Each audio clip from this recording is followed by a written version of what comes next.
నెమ్మదినిచ్చేటువంటిదిగాను ఉన్నందుకై మీకు స్తోత్రాలు చెల్లిస్తూ ఉన్నాం.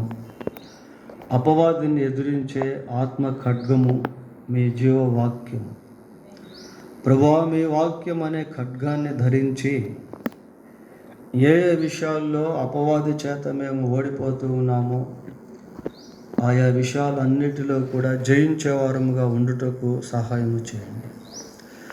మరొక పర్యాయము మీ వాక్యాన్ని మేము ధ్యానం చేస్తూ ఉండగా మీరే వినుచున్న మా అందరితో మాట్లాడండి.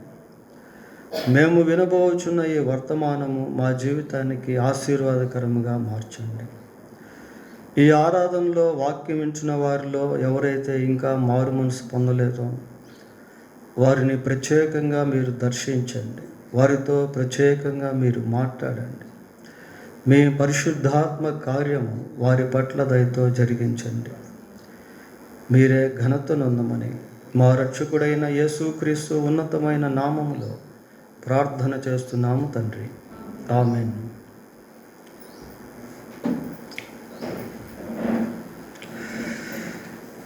ప్రియులారా, బైబిల్ గ్రంథంలో మత్తయి సువార్త 13వ అధ్యాయము 47వ వచనం నుండి 50వ వచనం వరకు మనం చదువుకున్నాం. ఈ 13వ అధ్యాయంలో యేసు ప్రభు పరలోక రాజ్యమును గురించి అనేక ఉపమానాలు చెప్పాడు. మనం చదువుకున్న వాక్య భాగము కూడా ఒక ఉపమానమే. పరలోక రాజ్యము సముద్రములో వేయబడి నానా విధములైన చేపలు పట్టిన వలను పోలి ఉన్నది. పోలి ఉన్నది అని అంటే ఈ భాగంలో చెప్పబడినటువంటి పదాలన్నీ కూడా పోలిక పదాలు. నిజంగా సముద్రం అంటే సముద్రం కాదు, వల అంటే వల కాదు, చేపలు అంటే చేపలు కూడా కావు. ప్రియులారా, ఇవన్నీ పోలిక పదాలు. అది నిండినప్పుడు దాన్ని దరికి లాగి కూర్చుండి మంచి వాటిని గంపలో చేర్చి చెడ్డ వాటిని బయట పారవేయుదురు. అలాగే యుగ సమాప్తి యందు జరుగును. దేవదూతలు వచ్చి నీతిమంతులలో నుండి దుష్టులను వేరుపరచి వీరిని అగ్నిగుండములో పడవేయుదురు. అక్కడ ఏడ్పును పండ్లు కొరుకుటయు ఉండును. This is a parable. ఇది ఒక ఉపమానము ప్రియులారా. ఈ ఉపమానములో సముద్రము అని అంటే ప్రపంచము అని అర్థం. చేపలు అంటే ప్రజలు అనే అర్థము. మరి వల అనేది పరలోకానికి లేక సువార్తకు సూచన. నింపబడుట అనేటువంటిది సమయం పూర్తయిపోవడం, దరికి లాగటం, judgement. After judgement the people who live against God will be cast out in hell. తీర్పు తర్వాత దేవునికి విరోధంగా జీవించినటువంటి ప్రజలందరూ కూడా అగ్నిగుండములో పడవేయబడతారు. బైబిల్లో మానవులకు రకరకాల పోలికలు అనేటువంటివి మనం చూస్తాం. మనిషి పక్షితో పోల్చబడిన విధానము, మనుషులు పక్షులతోనూ జంతువులతోనూ పురుగులతోనూ నక్షత్రాలతోనూ రకరకాల పోలికలు కలిగి ఉన్నారు. ఇక్కడ చేపలను ప్రభువు మనుషులకు పోల్చాడు. ప్రియులారా, సహజంగా భూమి మీద ఉన్నటువంటి జంతువులు, పక్షులు, పురుగులు, పశువులు ఇవన్నీ కూడా చాలా వరకు మనకు తెలుసు. ఎందుకు అంటే వాటిని మనం చూడగలం. But we can't see the fish in ocean completely. అయితే సముద్రంలో సంపూర్తిగా చేపలన్నిటిని కూడా మనం చూడలేము. ఈ భూమండలాన్ని గురించి ఆలోచన చేస్తే మనం నివసిస్తున్నటువంటి భూమి 75% నీటితో 25% నేలతో నింపబడి ఉంది. అంటే విస్తారమైనటువంటి సముద్రంలో విస్తారమైనటువంటి చేపలు అనేవి ఉన్నాయి. ఎన్ని రకాల జాతుల చేపలు ఉన్నాయో వీ కాంట్ నో. మనం ఎరగలేము ప్రియులారా, మనం గుర్తించలేము. కొద్దిమంది శాస్త్రవేత్తలు ఏమంటారు అంటే 20,000కు పైన జాతులు కలిగిన చేపలు సముద్రంలో ఉన్నాయి. భూమి మీద ఉన్నటువంటి జంతువులను డిస్కవర్ చేసి వాటిని గురించి అనేక విషయాలు వెలికి తీసుకొచ్చారు. అయితే సముద్రంలో ఎటువంటి చేపలు ఉన్నాయో అనేది సంపూర్తిగా లెక్కల ఆధారాలు లేవు. కొన్ని మాత్రమే సైంటిస్టులు సముద్రంలో పరిశీలించి కొన్ని చేపలను గురించి వివరణలు అందించారు. ఈరోజు కొన్ని రకాల చేపలను గురించి మనం ధ్యానం చేయబోతూ ఉన్నాం. ఎందుకు అంటే ఆ చేపలు మనకి అనేక పాఠాలు అనేవి నేర్పిస్తాయి. ఎందుకంటే మనుషులు చేపలతో పోల్చబడ్డారు కనుక ఇటువంటి చేపలు లేక మనుషులు కూడా ఉంటారా అనే విధంగా మానవ జాతిని దేవుడు పోల్చి రాయించాడు ప్రియులారా. ఈ చేపలు చెడ్డ వాటిని అనేది చదువుతున్నాం. చెడ్డ చేపలు ఉన్నాయి, మంచి చేపలు కూడా ఉన్నాయి. మొదటిగా చెడ్డ చేపల గురించి కొన్ని విషయాలు విన్నాం. మరి సముద్రంలో వెల్ షార్క్ అనేటువంటిది ఒక చేప ఉంది. ఈ చేప సుమారుగా 50 అడుగుల పొడవు, 20 అడుగుల వెడల్పు ఉంటుంది ప్రియులారా. చాలా పెద్దది వెల్ షార్క్ అనేటువంటి చేప. దాని నోట్లో సుమారుగా 7,000 పండ్లు అనేటువంటివి ఉంటాయి. ఎన్ని వేలు? 7,000 పండ్లు. ఈ చేప వెల్ షార్క్ అనేటువంటి చేప చాలా క్రూరాతి క్రూరంగా అనేకమైనటువంటి చేపలను వెంటాడి చంపేస్తుంది. దాని పళ్ళు అలాంటివి. ఈ చేప దేనికి గుర్తుగా ఉందంటే cruelty. It is like it indication of cruelty. ఇది ఒక క్రూరత్వానికి సంబంధించినటువంటిదిగా కనబడుతుంది. 57వ కీర్తన 4వ వచనం ఒకసారి చదువుదాం. 57వ కీర్తన 4వ వచనం. సింహముల మధ్య ఉన్నది, కోపోద్రేకుల మధ్యను, వారి దంతములు, దూలములు, శూలములు, అవి అంబుల, వారి నాలుక వాడిగల కత్తి. వారి దంతములు ఎలాంటి వాట? శూలాలట ప్రియులారా. అంటే ఇటువంటి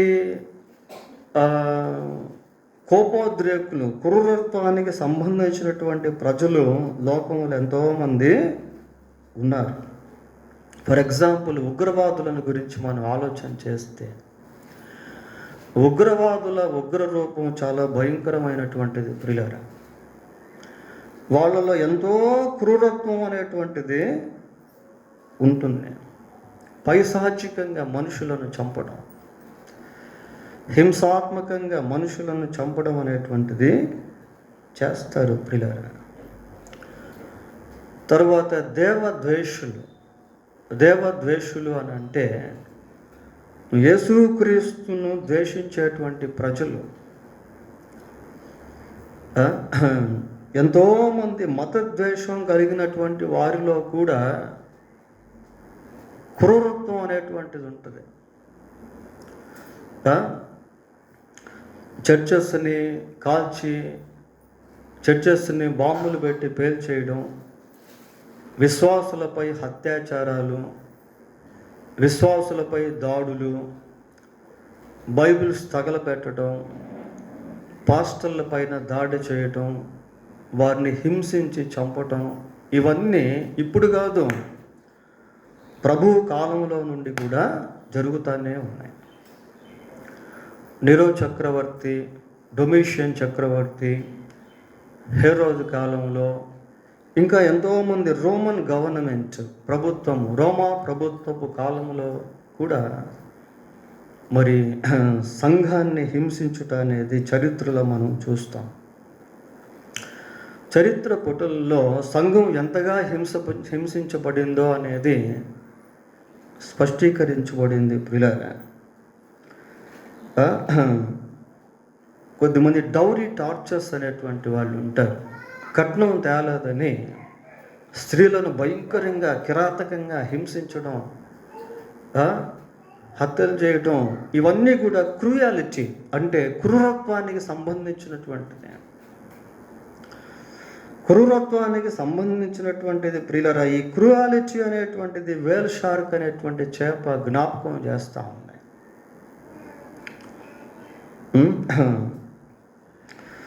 పోతే ఇంకొక చేప సముద్రంలో ఉంది.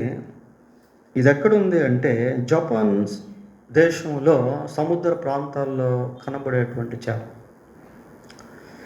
ఈ చేప పేరు డారన్ ఫిష్ అని అంటారు ప్రియులారా. డారన్ ఫిష్, ఈ చేప పేరు డారన్ ఫిష్. ఇది ఎలాంటిది అంటే ఇది విషపూరితమైనటువంటి చేప. ఈ చేపను ఎవరైనా తిన్నారనుకోండి వెంటనే చనిపోతారు. ఆ చేపలు అంత విషం అనేది ఉంటుంది.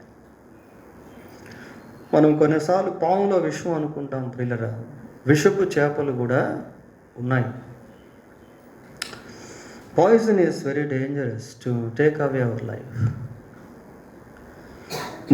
మన ప్రాణాన్ని విషము తీసివేస్తుంది ప్రియులరా.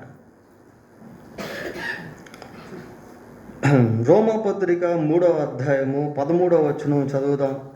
రోమపత్రిక 3వ అధ్యాయము 13వ వచనం. వారి గొంతుక తెరచిన సమాధి తమ నాలుకతో మోసము చేయుదురు, వారి పెదవుల క్రింద సర్ప విషము ఉన్నది. సర్ప విషము ఉన్నది. పెదవుల క్రింద ఏముందట? సర్ప విషం ఉందట ప్రియులారా. అంటే మనిషిలో కూడా విషం అనేది ఉండటం మనం చూస్తూ ఉన్నాం. సర్ప విషము, పగ, ప్రతీకారము, కక్షలు, పగబట్టేటువంటి స్థితి, కక్ష కట్టేటువంటి స్థితి ప్రియులారా, ప్రతీకారం తీర్చుకునేటువంటి స్థితి, ఇవన్నీ కూడా ఈ చేపకు పోల్చబడినట్టుగా మనం చూడవచ్చు. సమూయేలు మొదటి గ్రంథం 18వ అధ్యాయము, సమూయేలు మొదటి గ్రంథం 18వ అధ్యాయము 9వ వచనాన్ని చదువుకుందాం. కాబట్టి నాటి నుండి సౌలు దావీదు మీద ఏ చూపు నిలబెట్టాడట? విషపు చూపు ప్రియులారా, విషపు చూపు నిలిపాడట. విషపు చూపు. సౌలు అప్పటి నుండి దావీదుని ఏదో ఒక విధంగా చంపాలి అనుకున్నాడు. ఎందుకు అంటే సౌలులో ఒక విధమైనటువంటి అసూయ వచ్చేసింది, ఒక విధమైనటువంటి పగ వచ్చేసింది, ఒక విధమైనటువంటి కక్ష. ఎన్నోసార్లు దావీదును సౌలు చంపేటువంటి ప్రయత్నాలు చేశాడు. విషపూరితమైనటువంటి జీవితాలు ప్రియులారా. వాళ్ళు ఎక్కడుంటే అక్కడ ప్రమాదాలే. తరువాత ఇంకా సముద్ర చేపల గురించి మనం ఆలోచన చేసినప్పుడు అతి లోతైన సముద్ర ప్రాంతంలో ఇంకొక చేప కూడా నివసిస్తూ ఉంది. ఆ చేప పేరేంటి అంటే సర్గాసో అనేటువంటి చేప. ఈ చేపలో ఉన్న క్వాలిటీ ఏంటి అని అంటే ఆ చేప సమయానుకూలంగా రంగులు మార్చుకుంటూ ఉంటుంది. సమయానుకూలంగా రంగులను మారుస్తూ ఉంటుంది ప్రియులారా. ఇలా సమయానుకూలంగా రంగులు మార్చేటువంటి జీవి భూమి మీద ఇంకోటి కూడా ఉంది. ఏంటది? ఊసరవెల్లి, కెమెలియన్. ఊసరవెల్లి ఒక చెట్టులో ఉంటే ఆ చెట్టులో కలిసిపోద్ది, ఏ చెట్టులో ఉంటే ఆ చెట్టులో కలిసిపోతూ ఉంటుంది ప్రియులారా. వీ కాంట్ ఫైండ్ అవుట్, మనం దాన్ని గుర్తించలేము. సమయానుకూలంగా రంగులు మార్చే చేప సర్గాసో. ఇది దేనికి సూచనగా ఉంది అంటే వేషధారణకు సూచనగా ఉంది. వేషధారణలో మనిషికి తిరుగులేదు ప్రియులారా. ఏ గాలికి ఆ సాప అన్నట్టుగా కొద్దిమంది కొన్ని ప్రాంతాల్లో భక్తులుగా కనిపిస్తారు, అదే మనుషులు వేరే ప్రాంతాల్లో వేరే విధంగా కనిపిస్తారు. ఇంట్లో ఒక విధంగా కనిపిస్తే బయట ఒక విధంగా, చర్చిలో ఒక విధంగా కనిపిస్తే ఆఫీస్లో ఇంకొక విధంగా. Some people live in hypocritical life, hypocrisy. కొద్దిమంది వేషధారణతో జీవిస్తూ ఉంటారు ప్రియులారా. అటువంటి వాళ్ళను కూడా మనం గుర్తించలేము. యెషయా గ్రంథం 29వ అధ్యాయము, యెషయా గ్రంథం 29వ అధ్యాయము 15వ వచనాన్ని చదువుకుందాం. వారు తమ ఆలోచనలు యెహోవాకు కనబడకుండా లోపల వాటిని మరుగు చేయు చూచు వారికి శ్రమ. మమ్ము ఎవరు చూచెదరు, మా పని ఎవరికి తెలియను అనుకొని చీకటిలో తమ క్రియలు జరిగించు వారికి శ్రమ.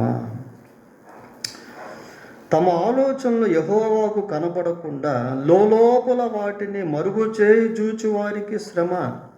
ఏమండి, దేవునికి కనబడిన స్పష్టము ఏది లేదు అని రోమాపత్రికలో మనం, హెబ్రీ పత్రికలో మనం చూస్తాం. దేవుని దృష్టికి కనబడలేనటువంటిది ఏమీ లేదు ప్రియులారా. God can see our heart of hearts. మానవ అంతరంగాన్ని దేవుడు చూడగలడు. తమ ఆలోచనలు యెహోవాకు కనబడకుండా లోపల వాటిని మరుగు చేయి చూచి వారికి శ్రమ. మమ్మల్ని ఎవరు చూచెదరు, మా పని ఎవనికి తెలియను అనుకొని చీకటిలో తమ క్రియలు జరిగించు వారికి శ్రమ. సీక్రెట్ సిన్స్, రహస్య సంబంధమైనటువంటి పాపములు ప్రియులారా. ఎంతోమంది విశ్వాసులుగా పిలువబడుతూ ఉన్నప్పటికీ వారి జీవితాల్లో కూడా కొన్ని భాగాల్లో ఇటువంటివి భాగాలు అయిపోయి ఉంటాయి. యెహోవాకు కనబడకూడదు అంటే వాళ్ళకి యెహోవా తెలుసు అని అర్థం. How can we hide? దేవుని దృష్టికి మనం ఏది దాచగలము ప్రియులారా? Sometimes we forget that there is God who is watching us. కొన్నిసార్లు దేవుడు మనల్ని చూస్తున్నాడు అన్న విషయాన్ని కూడా మనం మర్చిపోయేటువంటి వారంగా ఉంటాం. కొద్దిమంది మాట్లాడేటువంటి మాటల్లో, కొద్దిమంది చూసేటువంటి చిత్రాల్లో, జీవించేటువంటి జీవితాల్లో ఎంతో వేషధారణ అనేటువంటిది దాగి ఉంటుంది. వేషధారణ అనేటువంటిది దాగి ఉంటుంది ప్రియులారా. 64వ కీర్తన 5-6 వచనాలు చదువుదాం. 64వ కీర్తన 5-6 వచనాలు.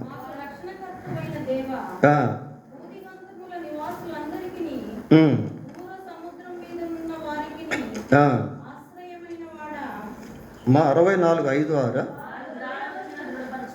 వారు దురాలోచన దృఢపరుచుకొందురు, చాటుగా ఉరుల నొడ్డుటకు యోచించుకొనుచు మనలను ఎవరు చూచెదరని చెప్పుకొందురు.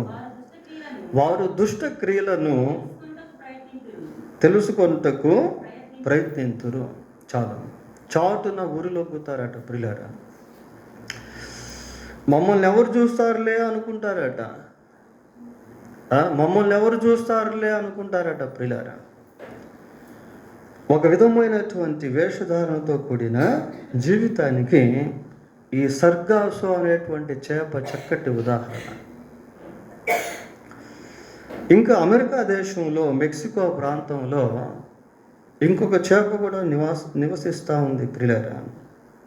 ఇది కూడా సముద్ర ప్రాంతంలో ఉండేటువంటి చేప. చాలా చిన్న చేప ఇది. ఈ చేప యొక్క పొడవు ఎంత అంటే 20 సెంటీమీటర్లు. సెంటీమీటర్స్ అంటే చాలా తక్కువ, ఎలాగితే చాలా తక్కువ సెంటీమీటర్స్ అంటే. అంత చిన్న చేపకి 4 కళ్ళు ఉన్నాయి ప్రియులారా. చేపకు సహజంగా ఎన్ని కళ్ళు ఉంటాయి? 2 కళ్ళు. But it has 4 eyes. అయితే ఈ చేపకి 4 కళ్ళు అనేటువంటివి ఉన్నాయి. సామెతల గ్రంథం 30వ అధ్యాయము 13వ వచనాన్ని చదువుదాం.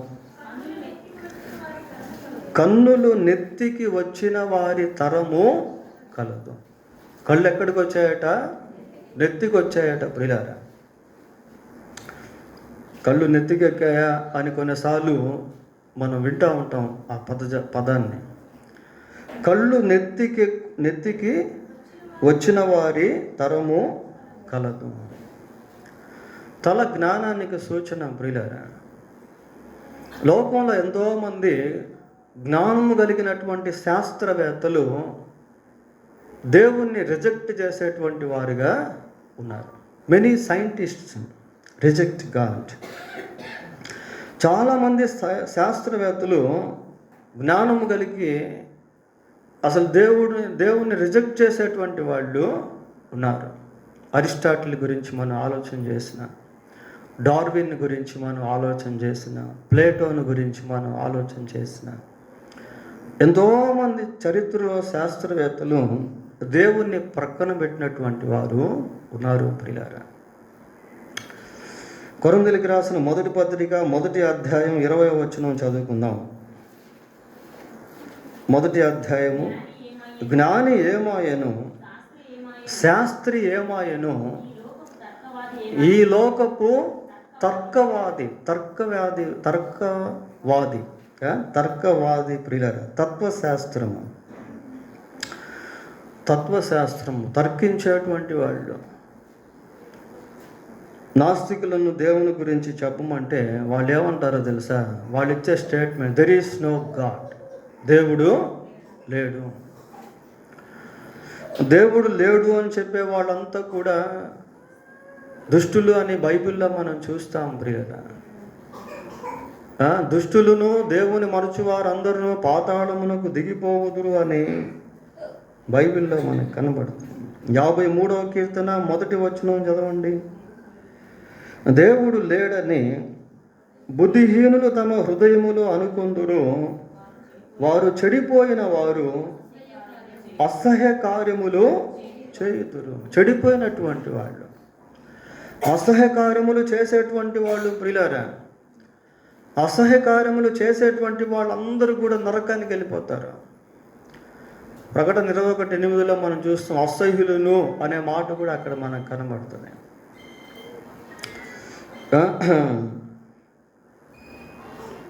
కాబట్టి ఈ 20 సెంటీమీటర్ల చేప దేన్ని సూచిస్తుంది అంటే, దేవుణ్ణి ఎరగకుండా లేక దేవుని రిజెక్ట్ చేయడం, దేవుడు లేడని చెప్పడం, కళ్ళు నెత్తికెక్కినటువంటి తరాన్ని పోలినటువంటి వారిగా వీరు కనబడుతూ ఉన్నారు. రోమాపత్రిక 1వ అధ్యాయము 21వ వచనం. 1వ అధ్యాయం 21వ వచనం. రోమియోలకు రాసిన పత్రిక. మరియు వారు దేవుణ్ణి ఎరిగియు ఆయనను దేవునిగా మహిమపరచలేదు, కృతజ్ఞతాస్తుతులను చెల్లింపను లేదు, కానీ తమ వాదముల యందు వ్యర్థులైరి. ఎంతోమంది ప్రియులారా దేవుని గురించి మాట్లాడితే ఆ మాటకు వెనుక వాదిస్తారు, రకరకాల కౌంటర్ క్వశ్చన్స్ వేస్తారు. Even though they are given a lot of clarification about God. దేవుని గురించి ఎంతో స్పష్టముగా తెలియజేసినప్పటికీ కూడా మనుషులు అనేక మంది దేవుణ్ణి విశ్వసించరు ప్రియారా. సైన్స్ని విశ్వసించినంతగా దేవుణ్ణి కానీ దేవుని వాక్యాన్ని కానీ విశ్వసించరు.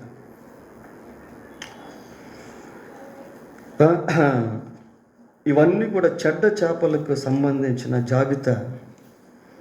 ఇంకా మనం సముద్రంలో జీవులను గురించి ఆలోచన చేసినప్పుడు టాటాయిస్ కూడా మనకు కనబడుతుంది.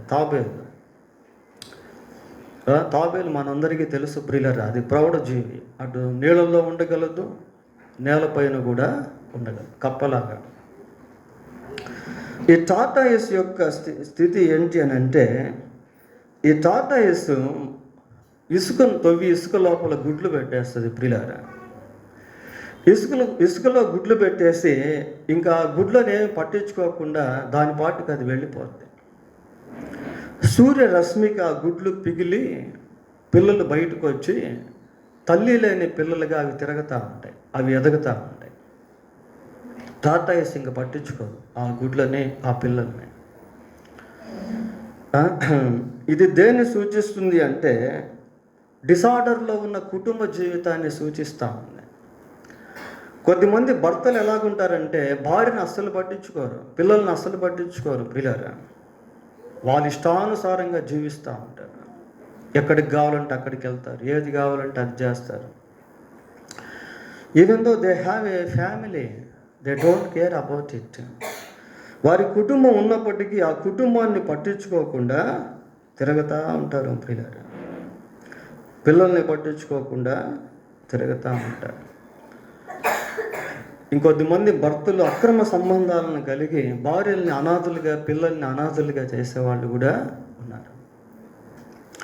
చెడు వ్యసనాలకు లోనైపోయి పిల్లల్ని దిక్కులేని వాళ్ళుగా చేసే భర్తలు కూడా ఎంతోమంది లేకపోలేదు ప్రియులారా. వారి కష్టార్జితం అంతా కూడా అన్ని నీళ్ళకి వెళ్ళిపోతూ ఉంటాయి. మనం సామెతల గ్రంథంలో ఆ విషయాలు చూడవచ్చు. 5వ అధ్యాయం 8 నుంచి 10వ వచనం వరకు చదివితే అక్కడ జారస్త్రీని గురించిన మాటలు ఉంటాయి. జారస్త్రీ దగ్గరికి వెళ్ళేటువంటి వ్యక్తి తన బలాన్ని, తన ధనాన్ని నష్టపరుచుకునేటువంటి వ్యక్తిగా ఉంటాడు అని ఆ వచనాలు చెప్తా ఉన్నాయి ప్రియులారా. భార్యను పట్టించుకోనటువంటి భర్త, పిల్లల్ని పట్టించుకోనటువంటి భర్త ఎంతోమంది ఆ స్థితిలో ఉన్నారు. కొన్ని కుటుంబాల్లో భార్యలు ఎలాగుంటారంటే భర్తను అసలు పట్టించుకోరు, లెక్క కూడా చేయరు ప్రియులారా. They under estimate there husbands. వారి భర్తల్ని తక్కువ చూపుతో చూసేవాళ్ళుగా, తక్కువ అంచనా వేసేటువంటి వాళ్ళుగా ఉంటారు. ఎట్టబడితే అట్ట మాట్లాడడం, తిరుగుబాటు చేయడం, యూజింగ్ కర్సింగ్ వర్డ్స్. కొద్దిమంది భార్యలు ఆ విధంగా ఉంటారు. పిల్లల్ని పట్టించుకోరు, భర్తల్ని పట్టించుకోరు. ఈ రోజుల్లో పరిస్థితులు ఎలాగున్నాయంటే మీడియా ప్రభావం, సీరియల్స్, సినిమాలు. They forget that they have a family. వారికి ఒక కుటుంబం ఉందనే సంగతి కూడా మర్చిపోయినటువంటి స్థితిలో ఎంతోమంది స్త్రీలు ఈ రోజుల్లో జీవిస్తూ ఉన్నారు ప్రియులారా. కొన్ని ప్రాంతాల్లో పిల్లలు ఉంటారు, వాళ్ళకి తల్లిదండ్రులు అంటే అసలు లెక్క ఉండదు. తల్లిదండ్రులను పట్టించుకోనటువంటి పిల్లలు తల్లి మాట వినరు, తండ్రి మాట వినరు, వాళ్ళపైన తిరుగుబాటు చేస్తారు. ఏమన్నంటే అలుగుతారు, వెళ్ళిపోతారు, ఆత్మహత్య చేసుకుంటామని బెదిరిస్తారు, అన్నం తినకుండా మానేస్తారు. అటువంటి పిల్లలు కూడా ఉన్నారు. So tortoise the indication of tortoise is a disorder family.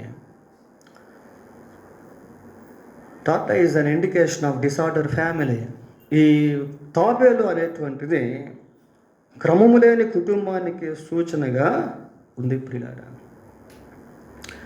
సముద్రం గర్భంలో ఇంకొక జీవి ఉంది, అది చాలా వరకు కనపడదు ప్రియులారా, కానీ లోపల ఉంటుంది. దాని పేరు ఆక్టోపస్. ఈ ఆక్టోపస్కి 8 చేతులు ఉంటాయి ప్రియులారా. కబంధ హస్తాలు అనొచ్చు వాటిని. అదేం చేస్తుందంటే అక్కడ ఏడో ఉన్నటువంటి జీవులను చూసి, అంటే నలుపక్కల చేతులు ఉంటాయి దానికి, చుట్టుపక్కల చేతుల్లాగా ఉంటాయి. ఎక్కడో ఉన్నటువంటి జీవిని అలా అమాంతంగా పట్టుకొని దాని దగ్గరికి తీసుకొచ్చి దాని క్రింద భాగంలో గిన్నె లాంటి ఆకారం ఉంటుంది, అక్కడికి తీసుకొస్తుంది. దాన్ని తీసుకొచ్చి ఆ జీవి యొక్క చర్మాన్ని బద్దలు కొట్టి దాంట్లో ఉన్నటువంటి రక్తాన్ని తాగి టాటాయిస్ బ్రతకద్ది, ఆక్టోపస్ బ్రతకద్ది. అంటే చంపుతూ బ్రతికేటువంటి జీవి ఇది. చంపకపోతే ఇది బ్రతకలేదు ప్రియులారా. చంపుతూ బ్రతికేటువంటి జీవి సముద్రంలో ఉంది, దాని పేరు ఆక్టోపస్. ఇది దేనికి సూచనగా ఉంది అంటే అక్రమార్జనలో, అక్రమంగా జీవించేటువంటి స్థితి, అన్యాయంగా జీవించేటువంటి స్థితి, దౌర్జన్యంగా జీవించేటువంటి స్థితి. అలాంటి వాళ్ళు కూడా లోకంలో ఎంతోమంది ఉన్నారు. యెషయా గ్రంథం 5వ అధ్యాయము, యెషయా గ్రంథం 5వ అధ్యాయము 8వ వచనాన్ని చదువుకుందాం ప్రియులారా. 5:8.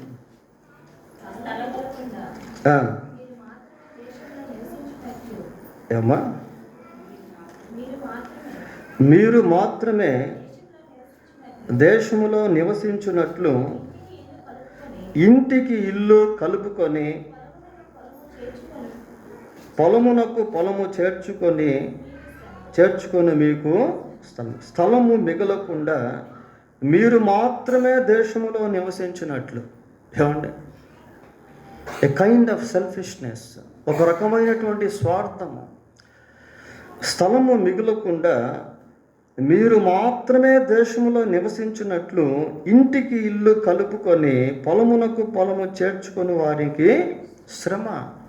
ఎంతమంది ప్రియులారా తమది కానటువంటి భూములు, తమది కానటువంటి ఇళ్ళు, తమది కానటువంటి సొమ్ము, అక్రమార్జన ప్రియులారా, ల్యాండ్ సాక్రిఫికేషన్, భూములను స్వాధీనం చేసుకోవడం, అక్రమార్జనలు. ఈరోజు విజయవాడలో కొన్ని ప్రాంతాల్లో పరిస్థితి ఎందుకు అంత దారుణంగా ఉంది అంటే ప్రభుత్వం చెప్పిన మాటలు ప్రజలు వినక ఆ స్థలాలన్నీ కూడా లోతట్టు నీళ్లు పారేటువంటి స్థలాలు కొన్ని ఏరియాస్లో వాటిని ఆక్రమించి ఇళ్ళు కట్టి కాలనీలు ఏర్పాటు చేసుకున్నారు కొన్ని ప్రాంతాల్లో. ప్రియులారా, ఎంతోమంది పొలిటీషియన్స్, సినీ యాక్టర్స్, స్పోర్ట్స్ స్టార్స్, బాగా ధనం కలిగినటువంటి వాళ్ళు ఎవరో స్థలాన్ని ఆక్యుపై చేసి వాళ్ళు ఆక్రమించి వాటిని స్వాధీనం చేసుకుంటారు. ప్రియులారా, మీకా గ్రంథం 2వ అధ్యాయం మొదటి 2 వచనాలు. మీకా గ్రంథం 2వ అధ్యాయం మొదటి 2 వచనాలు. మీకా గ్రంథం,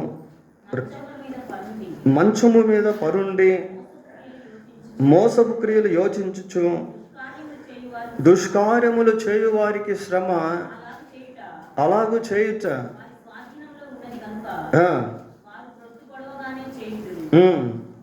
వారు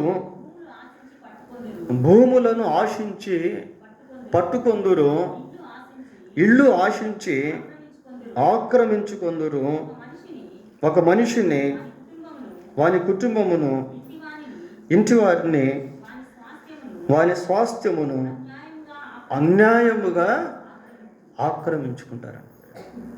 అవుట్రేజెస్, దౌర్జన్యాలు, ఆక్రమించుకోవడం. ప్రియులారా, ఎంత అన్యాయం అది నిజంగా.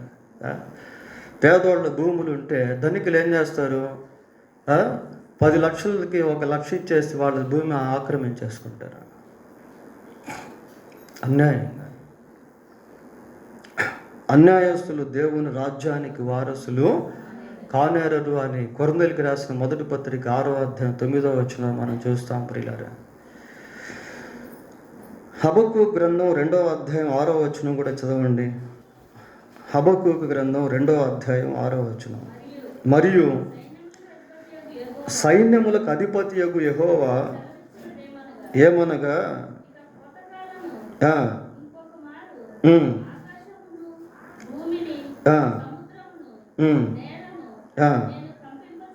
సరే అది కాదు, ఇంకా ఉందమ్మా,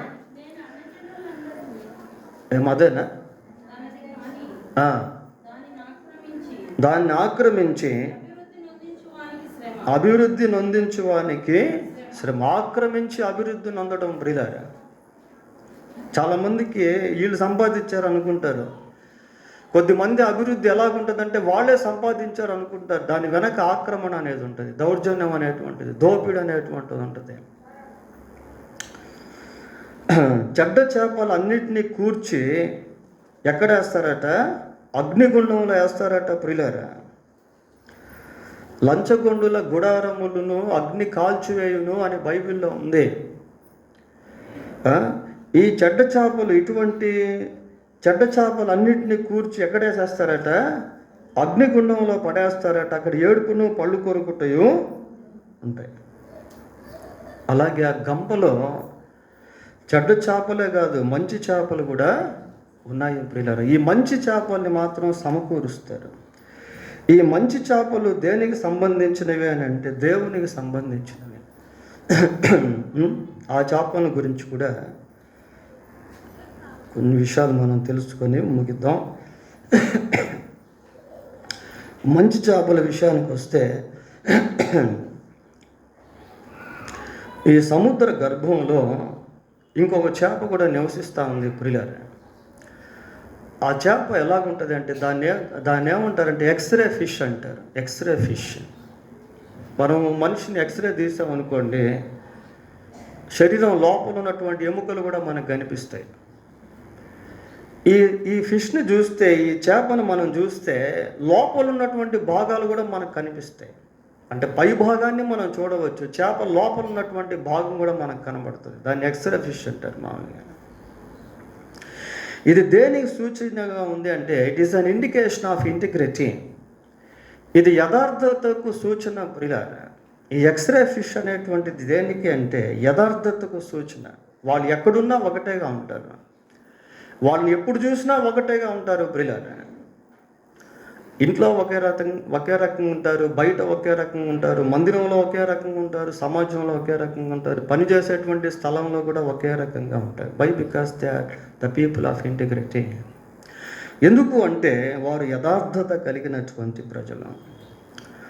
యోసేపు ఊరిలో ఉన్నాడు, పరాయి దేశంలో బానిసగా బ్రతుకుతున్నాడు. But he kept his integrity even though he was tempted. ప్రియులారా, శోధింపబడినప్పటికీ కూడా యోసేపు ఐగుప్తు దేశంలో పోతీఫర్ ఇంట్లో యథార్థవంతుడిగా జీవిస్తా ఉన్నాడు. దానియేలు, షడ్రక్, మేషక్, అబేద్నెగో అన్య రాజ్యంలో ఉన్నారు ప్రియులారా. But they kept their integrity. వారు అన్య రాజ్యంలో కూడా వారి యథార్థతను జాగ్రత్తగా కాపాడుకుంటున్నారు. విశ్వాస జీవితం అలాంటిది ప్రియులారా. నీవు ఎక్కడున్నా కూడా, బంగారాన్ని తీసి ఎక్కడున్నా కూడా అది బంగారమే. బంగారం ఎప్పుడు ఇనుముగా మారదు ప్రియులారా. Gold is always gold. కాబట్టి ఇంటిగ్రిటీ అంటే యథార్థత కలిగి జీవించడం. యోబు గ్రంథం 4వ అధ్యాయం 6వ వచనం. యోబు గ్రంథం 4వ అధ్యాయం 6వ వచనం. నీ భక్తి నీకు ధైర్యము పుట్టింపదా, నీ యథార్థ ప్రవర్తన నీ నిరీక్షణకు ఆధారము కాదా? నీ యథార్థ ప్రవర్తన, యథార్థంగా జీవించేది నేర్చుకుంటే దేవుడు నిన్ను తప్పకుండా హెచ్చిస్తాడు. నువ్వు చేసే చిన్న పనిలో యథార్థత, నీ భార్య పట్ల నీకు నమ్మకంగా జీవించడం, భర్త పట్ల నమ్మకంగా జీవించడం, పనిలో నమ్మకంగా జీవించడం, డబ్బులో నమ్మకంగా ఉండడం, యథార్థత ప్రియులారా. కొద్దిమందికి డబ్బులో సాక్ష్యం ఉండదు, ధనంలో సాక్ష్యం ఉండదు, యథార్థత ఉండదు ప్రియులారా. నీవు ఏది చేసినా దాంట్లో యథార్థత ఉంటే ఆ యథార్థత నీ నిరీక్షణకు ఆధారంగా నిలుస్తుంది. One day or the other God will definitely bless you if you have the integrity. అపోస్తుల కార్యములు 24వ అధ్యాయం 24వ అధ్యాయము 16వ వచనం. అపోస్తుల కార్యములు 24వ అధ్యాయము 16వ. ఈ విధమున నేనును దేవుని ఎడలను మనుష్యుల ఎడలను ఎల్లప్పుడూ నా మనస్సాక్షి నిర్దోషమైనదిగా ఉండునట్లు అభ్యాసము చేసుకొనుచున్నాను. పౌలు అంటున్న మాటలు ప్రియులారా. దేవుని ఎదుట, మనుషుల ఎదుట ఎల్లప్పుడూ నా మనస్సాక్షి నిర్దోషమైనదిగా ఉండునట్లు అభ్యాసము చేసుకొనుచున్నాను. దేవుని ఎదుట, మనుషుల ఎదుట. దేవుని ఎదుట యథార్థత ఉంటే మనుషుల్లో కూడా ఆ యథార్థత అనేది జాగ్రత్తగా కాపాడుకోవచ్చు ప్రియులారా. సంఘానికి వచ్చే ముందు సంఘం నుంచి వెళ్ళిన తర్వాత సంఘంలో, సమాజంలో, వేరే దేశంలో ఉన్నా కూడా యథార్థంగా జీవించడం, దేవుని ఎడల, మనుషుల ఎడల మనస్సాక్షిని నిర్దోషమైనటువంటిదిగా కాపాడుకుంటా ఉన్నాడు. How is our conscience? What kind of testimony our conscious gives about us? ప్రియులారా, మన మనస్సాక్షి ఎలా ఉంది? మన మనస్సాక్షి మన గురించి ఎటువంటి సాక్ష్యం ఇచ్చేదిగా ఉంది? ఒకసారి మనల్ని మనం పరిశీలించుకుంటే మనం ఏంటో అనేది మనకు అర్థమవుతుంది. మన గురించి ఎవరో చెప్పాల్సిన పని లేదు ప్రియులారా. మన గురించి మనం ఆలోచిస్తేనే మనం ఏంటో మనకు అర్థమైపోద్ది. ఇంకా క్లారిఫికేషన్ కావాలంటే దేవుని వాక్యంలోనికి రావాలి. దేవుని వాక్యం మన జీవితాన్ని బయలుపరుస్తుంది. నీ ముఖకాంతిలో మా రహస్య పాపములు కనబడుచున్నవే. దేవుని సన్నిధిలో ఒప్పుకొని యథార్థత సంపాదించుకోవడం అనేది చాలా ప్రాముఖ్యం. అలాగనే బైబిల్లో ఒక పెద్ద చేప ఉంది ప్రియులారా. ఏంటది? త్రిమింగళం. ఎక్కడ కనిపిస్తుంది అది మనకి? యోనా గ్రంథంలో కనిపిస్తుంది ప్రియులారా. ఒకసారి ఒక తిమింగళాన్ని ఒడ్డుకు వస్తే పట్టుకుని పరీక్షించారు. ఆ తిమింగళం ఎంత ఉంది అంటే 95 అడుగులు పొడవు ఉంది. ఇంకా ఎక్కువ పొడవు ఉండొచ్చు, తక్కువ పొడవు కూడా ఉండొచ్చు ప్రియ, ఎదిగే దాన్ని బట్టి ఉంటాయి. 95 అడుగుల పొడవున్నటువంటి తిమింగళము ఎంత వెయిట్ ఉంది అంటే 145 టన్నుల వెయిట్ ఉంది సుమారుగా. 1 టన్ను అంటే 1000 కిలోలు. అంత పెద్దది తిమింగళం. ఈ తిమింగళానికి పైభాగంలో, తలకు పైభాగంలో శ్వాసకోశం అనేటువంటిది ఉంటుంది ప్రియులారా. ఆ శ్వాసకోశాన్ని కూడా కొలత వేస్తే అది 14 అడుగుల పొడవు, 7 అడుగుల వెడల్పుగా ఉంది. అది శ్వాస తీసుకునే టైంలో ఏం చేస్తుంది అంటే ఒక్కసారి దాని తలభాగంలో నుంచి ఆ యొక్క గొట్టంలా ఉండేటువంటి అవయవము అలాగ అమాంతంగా పైకి లేచి సముద్రం పైకి భాగానికి వచ్చి ఉపరితలానికి గాలి పీల్చుకుని మళ్ళీ లోపలికి వెళ్తాం. అలా ఒక్కసారి శ్వాస తీస్తే ఆ తిమింగళం 6 రోజులు ఆ శ్వాసను లోపలే నిలుపుకుంటుంది ప్రియారా. ఆ గాలి 6 దినాల వరకు లోపలే ఉంటుంది. మళ్ళీ గాలి తీసుకోవాల్సిన పని లేదు, ఊపిరి తీసుకోవాల్సిన పని లేదు. దాని శ్వాసకోశపు గుక్క ఒక్కసారి తీసుకుంటే 6 దినాలు నిలబడి ఉంటుంది. అంత పెద్దది తిమింగళం ప్రియులారా.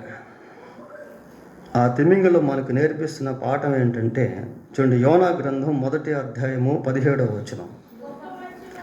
గొప్ప మత్స్యం ఒకటి యోనాను మృంగివేయవలనని యెహోవా నియమించి ఉండగా యోనా 3 దినాలు ఆ మత్స్యం యొక్క కడుపులో ఉన్నాడు పిల్లలు. 2వ అధ్యాయం 10వ వచనం కూడా చదువుదాం. అంతలో యెహోవా దేనికట? మత్స్యమునకు ఆజ్ఞ ఇయ్యగా అది యోనాను నేల మీద కక్కివేశాను.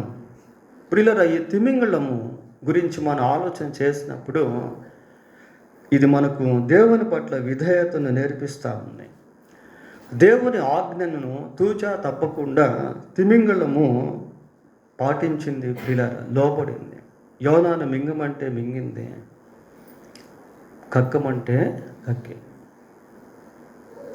So there is a good lesson that this big fish teachers. ఈ పెద్ద చేప మనకు ఒక మంచి పాఠాన్ని నేర్పిస్తుంది ప్రియులారా. అంటే ఇది దేవుని ఆజ్ఞకు సంపూర్తిగా లోపడుట అనేది మనము చూస్తాం. తిమింగళం యోనాను నేల మీద కక్కాలి అంటే అది చిన్న విషయం కాదు. అది కూడా దాదాపు నేల దగ్గరికి రావాల్సిందే. తిమింగళాలు నేల దగ్గరికి వస్తే మళ్ళీ వెనక్కి వెళ్ళడం కష్టం ప్రియులారా. కొన్నిసార్లు అవి ప్రాణాలు కూడా కోల్పోతాయి. సరే, ఏది ఏమైనప్పటికీ దీంట్లో మనం గమనించేది ఏంటి అని అంటే దీంట్లో దేవుని పట్ల సంపూర్ణ విధేయత అనేది చూస్తాము. 119వ కీర్తన 4వ వచనం. 119వ కీర్తన 4వ వచనం. నీ ఆజ్ఞలను జాగ్రత్తగా గైకొనవలనని నీవు మాకు ఆజ్ఞాపిస్తూ ఉన్నావు. నీవు మాకు ఆజ్ఞాపించేది ఏంటి అంటే నీ ఆజ్ఞలను జాగ్రత్తగా గైకొనాలి. ఆజ్ఞలు గైకొనే విషయంలో మనం అంతా కూడా ఫెయిల్ అయిపోయాం ప్రియులారా. మనమే కాదు, లోకంలో ఉన్న ప్రతి ఒక్కరు కూడా దేవుని ఆజ్ఞలను గైకొనేటువంటి విషయంలో అందరూ ఫెయిల్ అయిపోయారు, విఫలయ్యారు.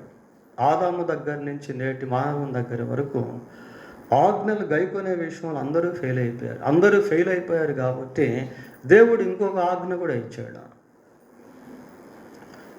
10 ఆజ్ఞలు ఇచ్చాడు. 10 ఆజ్ఞలు అందరూ దాదాపు ఫెయిల్ అయిపోయారు కాబట్టి ఫెయిల్ అయిపోయినటువంటి వాళ్ళందరికీ కూడా ఇంకొక ఆజ్ఞ ఇచ్చాడు. ఆ ఆజ్ఞ గైకుంటే వీటన్నిటిలో కూడా వాళ్ళు పాస్ అవుతారు. ఏంటి ఆజ్ఞ అంటే, ఇప్పుడైతే అందరూ అంతటను మారు మనసు పొందవలనని దేవుడు మనుషులకు ఆజ్ఞాపిస్తున్నాడు. మనుషులకు దేవుడు ఇస్తున్న ఆజ్ఞ ఏంటి అంటే మారు మనసు పొందమని. మారు మనసు పొందినటువంటి మనిషి మంచి చేపగా ఎంచబడి పరలోక రాజ్యంలోనికి వెళ్తాడు ప్రియులారా. అదే మనం ఇందాక మనం చూసాం మత్తయి సువార్త 13వ అధ్యాయంలో. ఇందాక మనం దాన్ని చదివాం. 43వ వచనం, నీతిమంతులు తమ తండ్రి రాజ్యములో సూర్యుని వలె తేజరిల్లుదురు. మారు మనసు పొందాలి ప్రియులారా. యేసుక్రీస్తును రక్షకుడుగా అంగీకరించాలి. యేసుక్రీస్తునందు విశ్వాసం ఉంచే ప్రతి వ్యక్తి పరలోకానికి వెళ్తాడు. విశ్వసించకుండా నీవు మరణిస్తే నీ ఆత్మ నరకానికి వెళ్ళిపోతుంది. అక్కడ ఏడ్పును పళ్ళు కొరుకుట అనేవి ఉంటాయి. యేసు ప్రభు మన అందరి కొరకు సిలువలో ప్రాణం పెట్టినటువంటి దేవుడు ప్రియులారా. మన పాపముల కొరకు మరణించినటువంటి వాడు. ఆయన యందు మనం విశ్వాసం ఉంచడం వలన పాప క్షమాపణ పొందుతాము అని, క్రీస్తునందున్న వారికి ఏ శిక్ష విధియు లేదని బైబిల్లో చాలా స్పష్టంగా దేవుడు రాయించాడు. మారు మనసు పొందాలి. అందరూ అంతటను మారు మనసు పొందాలి. మారు మనసు పొందితే you will become a good fish. నీవు ఒక మంచి చేపగా మారుతావు. అంటే మంచి వ్యక్తిగా దేవుడు నిన్ను చేస్తాడు. మంచి చేపలను పోలినటువంటి వారు దేవుని రాజ్యంలోనికి ప్రవేశిస్తారు ప్రియులారా. వారు ఇంకా అగ్నిగుండంలో పడవేయబడరు. వారికి ఇంకా శిక్ష అనేటువంటిది ఉండదు. ఇప్పుడు క్రీస్తునందు ఉన్న వారికి ఏ శిక్షా విధియో లేదు. క్రీస్తునందు విశ్వాసం ఉంచి వారికి తీర్పు కూడా లేదు. పోతే ఇంకొక చేపను చూద్దాం ప్రియులారా. మత్తయి సువార్త 17వ అధ్యాయము 27వ వచనం. మంచి చేపల గురించి వింటా ఉన్నాం.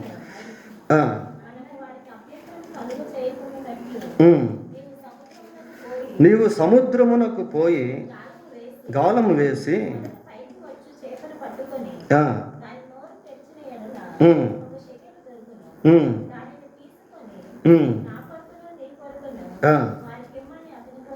చాలా.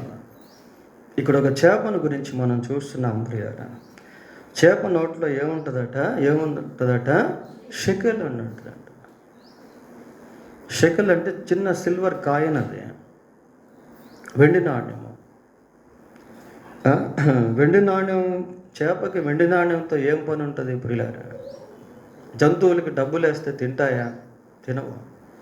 అయితే ఈ చేప నోట్లో ఒక షెకెల్ అనేది ఉంది. ఎందుకు అంటే ఆ షెకెల్ ప్రభు కొరకు. This fish has a shekel for the Lord. ప్రభు కొరకు ఒక షెకెల్ ఈ చేప కలిగి ఉంది ప్రియులారా. మరి దేవుని కొరకు మనమేం కలిగి ఉన్నాం? ఈ చేప మనకు నేర్పించేటువంటి పాఠం ఏంటి అంటే, నీవు దేవుని కొరకు ఏదైనా కలిగి ఉన్నావా? దేవుని కొరకు నీవేదైనా ఇచ్చే వ్యక్తివిగా ఉన్నావా అనేది జ్ఞాపకం చేస్తా ఉంది. The talents that we have, the money that we have, the time that we have. మనకున్నటువంటి ధనము, మనకున్నటువంటి తలాంతులు, మనకున్నటువంటి సమయము దేవుని కోసం ఖర్చు పెట్టే వారంగా ఉన్నామా? ఈ షెకెల్ ప్రభు యొక్క అవసరతను తీర్చేటువంటిదిగా ఉంది ప్రియులారా. ప్రభువు యొక్క అవసరతను తీర్చేటువంటి వారముగా ఎక్కడైనా మనం ఉన్నామా? దేవునికి ప్రయోజకులముగా, దేవుని కొరకు ఏదైనా శ్రేష్టమైనటువంటి వాటిని దాచుకొని ఉంచుకున్నావా? ఎప్పుడు మనం మన గురించి ఆలోచిస్తాం కానీ దేవుని రాజ్యం గురించి ఆలోచించాము ప్రియారా. దేవుని అవసరతల గురించి ఆలోచించాము. దేవుని సంతోషపెట్టేటువంటి దాని గురించి ఆలోచించాము. నశించిపోతున్న ఆత్మలు రక్షణలోనికి వస్తే దేవుడు ఎంతో సంతోషిస్తాడు. మనకున్నటువంటి ధనము, మనకున్నటువంటి సమయము, మనకున్నటువంటి తలాంతులు దేవుని కొరకు ఏదైనా నేర్చుకొని దాన్ని ఖర్చు పెట్టేటువంటి స్థితి, దాన్ని చేప సూచిస్తాము. పోతే చివరిగా మనందరికీ తెలిసినటువంటి స్టోరీ, 5 రొట్టెలు 2 చేపలు ప్రియారా. అదొక్కటి చూసి ముగిద్దాం. మత్తయి సువార్త 14వ అధ్యాయము, మత్తయి సువార్త 14వ అధ్యాయం 19వ వచనం. ఆ 5 రొట్టెలను 2 చేపలను పట్టుకొని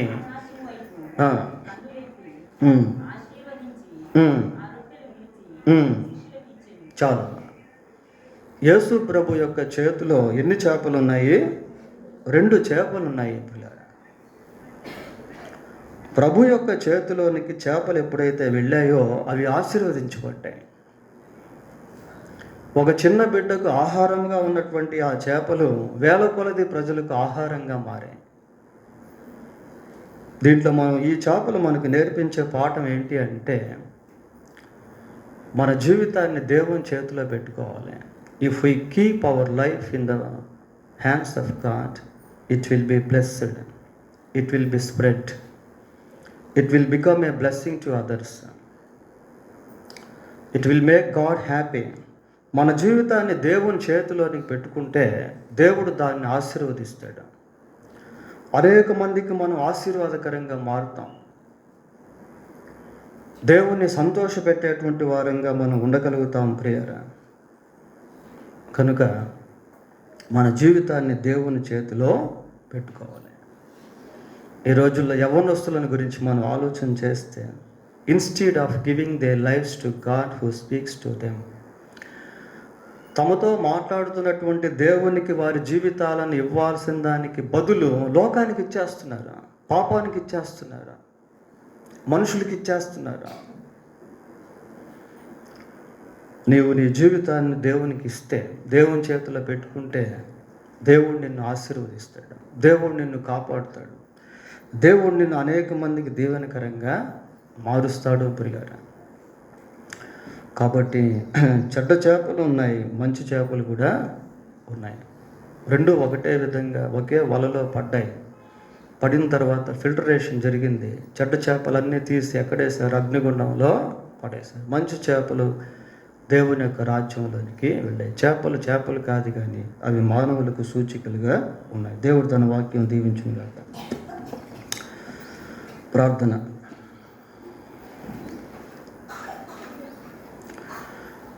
పరిశుద్ధుడు అయిన మా దేవా, మీకు వందనాలు, స్తోత్రాలు చెల్లిస్తున్నాం. మమ్మల్ని సజీవులుగా ఉంచి మరొకసారి మీ వాక్యము ద్వారా మాతో మాట్లాడినందుకై మీకు స్తోత్రాలు. మీ వాక్యం విన్న మేము మీ దృష్టిలో ఎంతో విలువైన వారము కనుక ఆ విలువను జాగ్రత్తగా మేము కాపాడుకుంటూ సహాయం చేయండి నాయన.